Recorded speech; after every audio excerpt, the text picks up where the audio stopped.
Golden Graces, are you hearing me? Maybe, maybe not. Yeah, we're recording.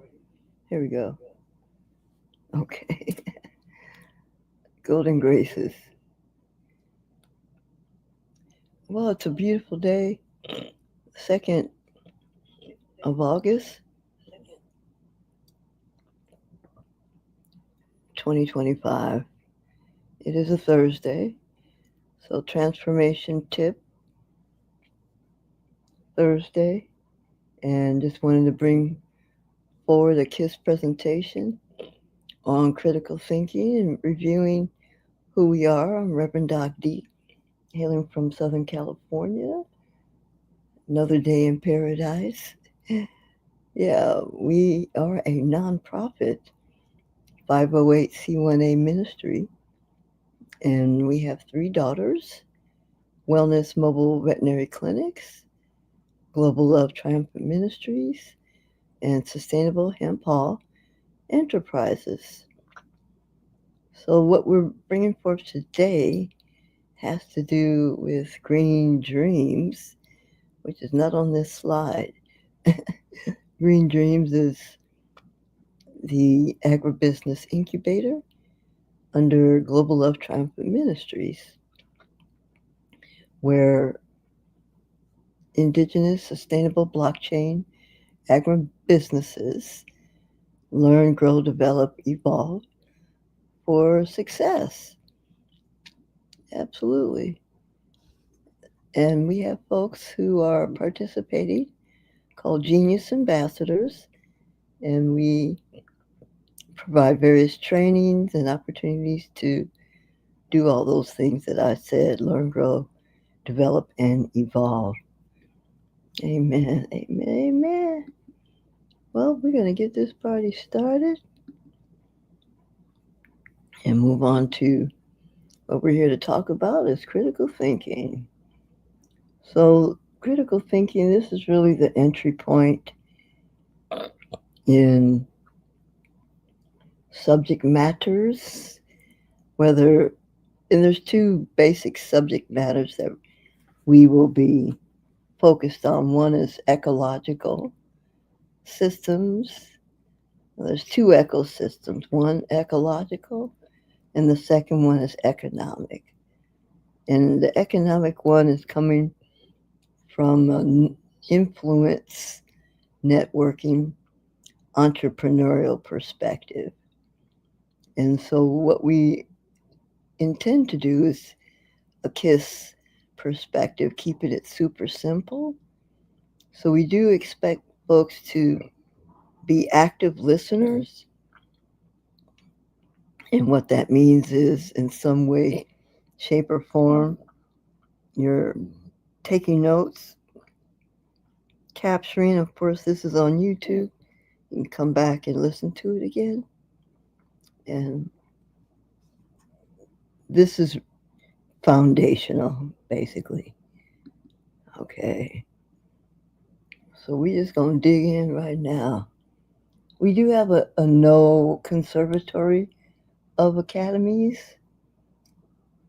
No is an acronym. Stands for Kimball, Napoleon, Oprah, Wallace Wattles, and Madam C.J. Walker. And we're using them as our mentors. One is still living with us. That's Oprah. No, there's 2. Excuse me. 2. Dennis Kimbrough, he wrote the book Think and Grow Rich. A Black Choice. Napoleon Hill wrote Think and Grow Rich. Oprah's the first female billionaire in the world. Wallace Wattles wrote Think and Grow Rich. Think and Grow. No, it's the science of getting rich. And Madam C.J. Walker, she's one of the first Black millionaires in the United States. And we're coming also from a pedagogy, which is the way we learn, how we learn, and it's a challenge-based learning system. So that's a lot to digest. But what we use in the incubator system that we have is basically ennobling one to utilize your vision, your dream, your divine design, your purpose. Whatever one has decided that it's their gift to humanity, that's your project in a sense. And then we offer guidance, direction, encouragement to grow. That's what the incubator means. Like grow gestationally, like you're pregnant and you're growing your baby. And we want you to be preparing in every way for that baby to be birthed. You got me? Hopefully. Amen. Amen. And so I like to begin this conversation about critical thinking is just to review some concepts. One is information. We are in the information digital era. I call it VIBE, virtual information blockchain era. And so we have access via the World Wide Web to the chronicles of human so-called time. Access more so now with artificial intelligence. You basically have access to all the information ever known to humanity.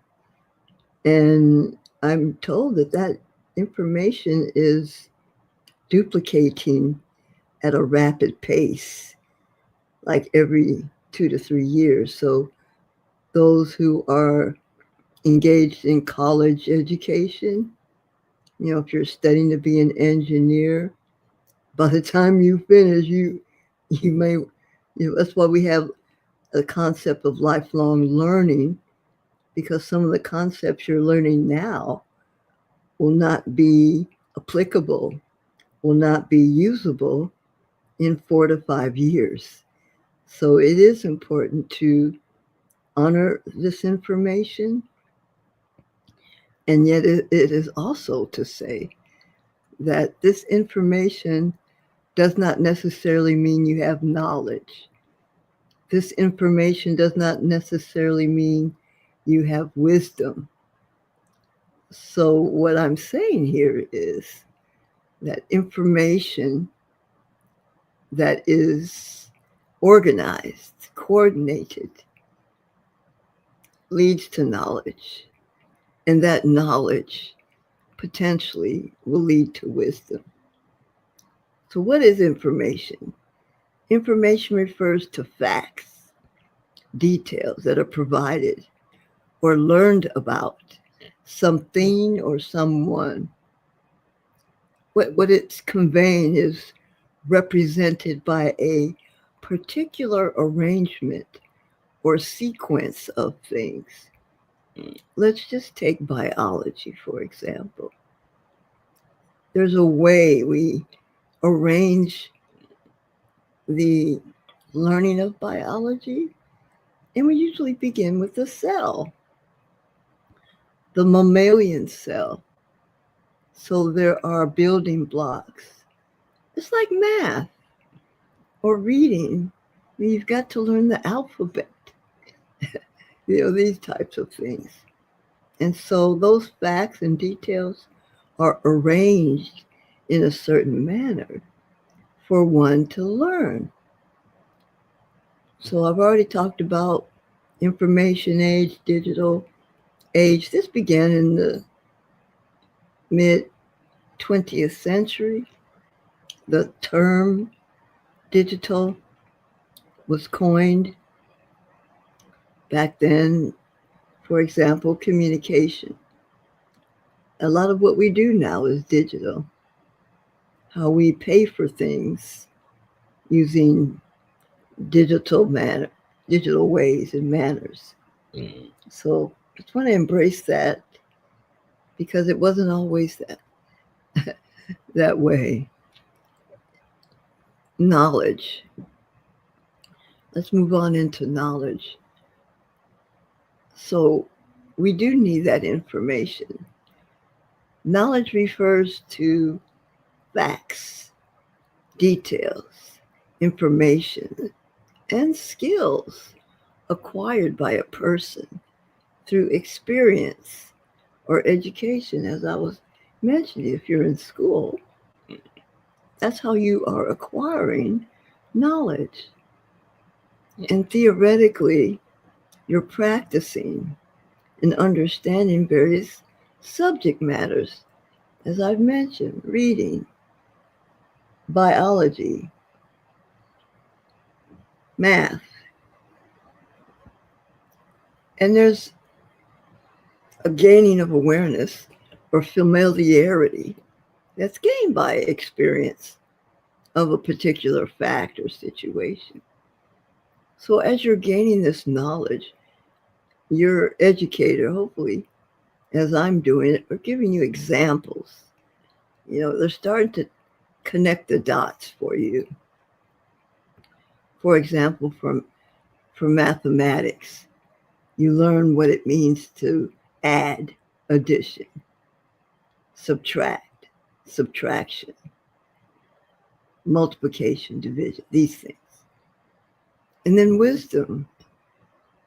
So what is that about, wisdom? What does information have to do with knowledge and then wisdom?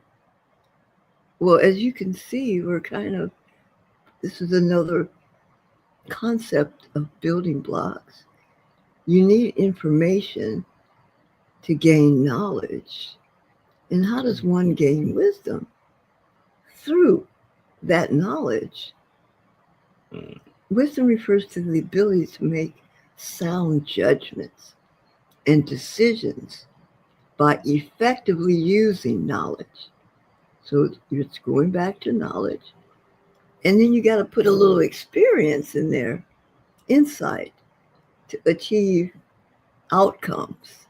And hopefully they're good outcomes, but it's not always necessarily good for oneself and others. So we're going beyond, we're progressing beyond knowledge or intelligence. Because just because you know something doesn't necessarily equate to being wise. All right, hopefully you're following me. Just because you're intelligent about a subject matter doesn't necessarily mean you have the wisdom. And really the wisdom comes to play when we talk about application. The thoughtful application of knowledge is wisdom. And then hopefully, I think this is a plus, coupled with empathy and common sense. You want to use a little bit of that, but actually that's not necessarily always true. So I want you to get an appreciation of the progression. We are in the digital age, digital information age. And if we bring all that together under a subject matter, then you're gaining knowledge.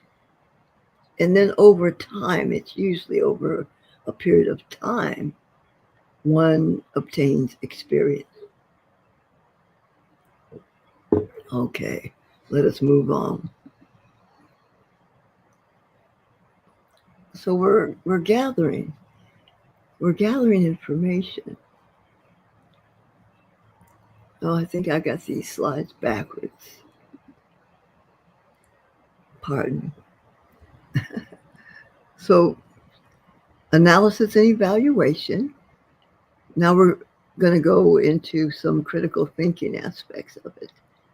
There's 6 major ways we do critical thinking.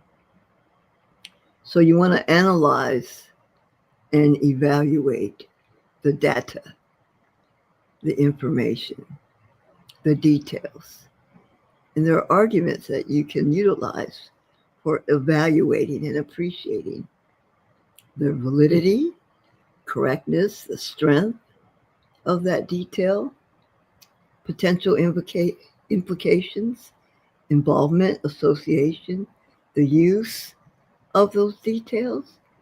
So that in and of itself is a process that one needs to become efficient, to be critically thinking when it comes to analysis and evaluation. Objectivity and reason. So in critical thinking, you need to have some objectivity. That means you, to the best of your ability, divorce yourself from bias, prejudice, bigotry, in a sense, for what those facts, those details, that knowledge is being brought to you. And just look at it in a plain sense. So it's a method to appreciate data, detailed information from an unbiased perspective. So you want to use a little bit of knowledge. You want to use a little bit of logic, reasoning. This is what we call assessments, analyses, to hopefully arrive at a conclusion. And a lot of times, especially in science or medicine, analytics, we're analyzing data. For example, your blood work. Your blood work doesn't care your gender, your ethnicity. We're just looking at the facts objectively, in contrast to subjectively. And then this third piece, questioning assumptions. So we do have to be very careful here. Now we're bringing in some of the preconceived notions, ideas, beliefs, including one's own. You're kind of challenging that. This is a mental exercise that it's a part of this process of critical thinking. What do I believe about this? For example, the biology. What do we believe about this math? Yeah, it's a search or a quest for maybe a deeper understanding. You start questioning things. And this is healthy. This is what you're supposed to be doing. Okay, here we go back to that. This is slide 2 on the deep dive. So we're gathering information. We're intentionally collecting and synthesizing details. We're putting it all together. This is used in law. This is used in medicine, where you're assembling these details together. And then you want to verify, where is this information coming from? Who said what? We'll get into that in a moment. There's a slide coming up. And you want to verify these sources. And this is something that I feel on a global scale because we, as global citizens, we're dependent on others to tell us. This is in particular with media. You're not there physically. You can't witness everything. You can't be everywhere. So we have people on the ground, their voices, the media, journalists, to convey messages and information. So we're gathering these details. That's why you have to have more than one source, especially when it comes to media or news or just about anything. You don't just want to rely on one source. And then there's reflection and self awareness. So you want to recognize and reflect on one's own thought processes, biases, and assumptions. This is taking on another level of bringing all this together.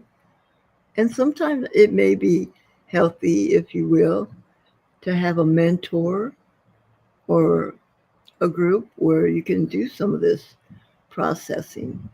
You don't necessarily have to do it all on your own, but it is good to do some of this, what we would call mentation or thinking, critical thinking on your own. You don't want to necessarily rely on other people. You and I think we all have to develop this way, this manner of doing critical thinking. You just want to make sure you have these processes in mind, because if you're in a group, they're going to ask you, well, how did you come up with that? And then you got to say, well, I went to this source, this source, this source. These are my sources. Yeah, that's how we do it. And ultimately, we're getting to the point that the applicable piece is making an informed decision. Informed decision making. This is the whole meat and potatoes of it. For critical thinking, you want to utilize the details and the data to make sound judgments and realize the potential solutions and then take the appropriate actions. So you got to do some groundwork. And I think here in the 21st century, because we have access to so much information, people think they have knowledge, but you don't. And you think you have wisdom, and you don't, because it takes experience to get, it takes time. You got to put that pot on the stove and let it marinate or boil or whatever. It takes time. So to very rarely do we make informed decisions just on the spot, unless that person is already familiar with the subject matter and they're very wise. You know, it's in their lane, it's in their profession. So I think it's important to just have an appreciation for those who have studied, for those who have experience. And this is something else that we're contending with in societal discourse, is negating those who have studied for periods of time, years and years and years, and then someone reads anything on the internet and think they know. This is faulty, faulty thinking. So this is I'm not going to go into the details of this slide, but I want you to know that you can actually take a screenshot of this. There's questions that one can ask. This is my favorite part. And you can even take notes on this: the who, what, why, when, where, and how. Who said it? What did they talk about? Yeah. What is the best, worst case scenario? What is the most least important? That's the what. Where? Where did this happen? When? These are great questions. Why? Why is probably the most favorite. And then I also talk about the 7 whys. This is applicable, let's say, for example, if you're in a health situation and you're dealing with a doctor and you're attempting to do some critical thinking for oneself or a family member, and you just want to keep asking why.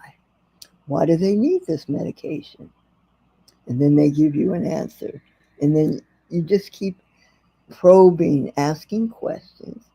If they get irritated, you just say, I am asking because I want to know.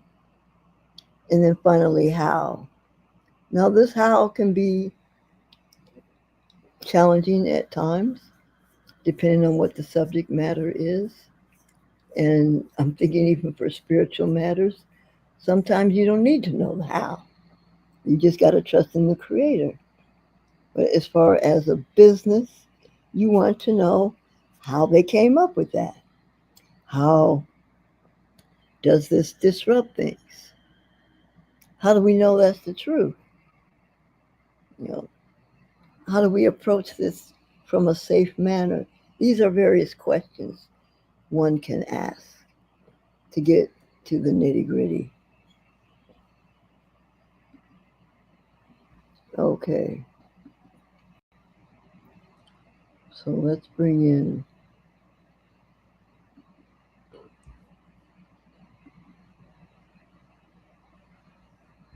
I'm going to show a little short video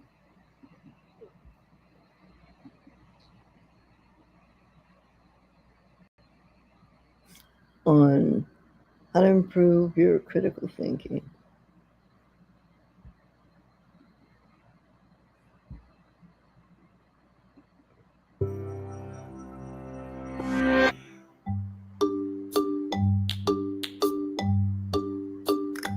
Every day, a sea of decisions stretches before us.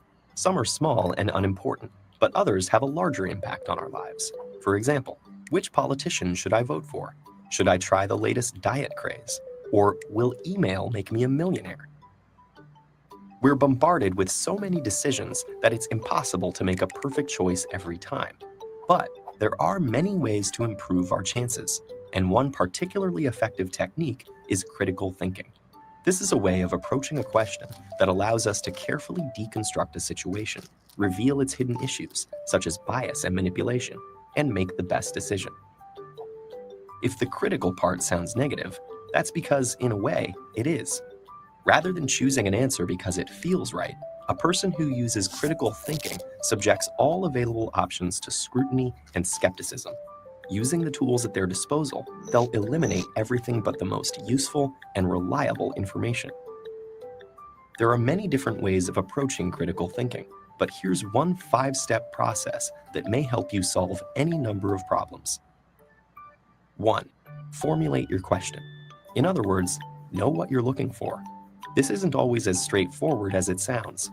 For example, if you're deciding whether to try out the newest diet craze, your reasons for doing so may be obscured by other factors, like claims that you'll see results in just 2 weeks. But if you approach the situation with a clear view of what you're actually trying to accomplish by dieting, whether that's weight loss, better nutrition, or having more energy, that'll equip you to sift through this information critically, find what you're looking for, and decide whether the new fad really suits your needs. 2. Gather your information. There's lots of it out there, so having a clear idea of your question will help you determine what's relevant. If you're trying to decide on a diet to improve your nutrition, you may ask an expert for their advice or seek other people's testimonies. Information gathering helps you weigh different options, moving you closer to a decision that meets your goal. 3. Apply the information, something you do by asking critical questions. Facing a decision, ask yourself, what concepts are at work? What assumptions exist? Is my interpretation of the information logically sound? For example, in an email that promises you millions, you should consider, What is shaping my approach to this situation? Do I assume the sender is telling the truth? Based on the evidence, is it logical to assume I'll win any money? 4. Consider the implications. Imagine it's election time, and you've selected a political candidate based on their promise to make it cheaper for drivers to fill up on gas. At first glance, that seems great. But what about the long-term environmental effects? If gasoline use is less restricted by cost, this could also cause a huge surge in air pollution, an unintended consequence that's important to think about. 5. Explore other points of view. Ask yourself why so many people are drawn to the policies of the opposing political candidate. Even if you disagree with everything that candidate says, exploring the full spectrum of viewpoints might explain why some policies that don't seem valid to you appeal to others. This will allow you to explore alternatives, evaluate your own choices, and ultimately help you make more informed decisions. This 5-step process is just one tool, and it certainly won't eradicate difficult decisions from our lives, but it can help us increase the number of positive choices we make. Critical thinking can give us the tools to sift through a sea of information and find what we're looking for. And if enough of us use it, it has the power to make the world a more reasonable place.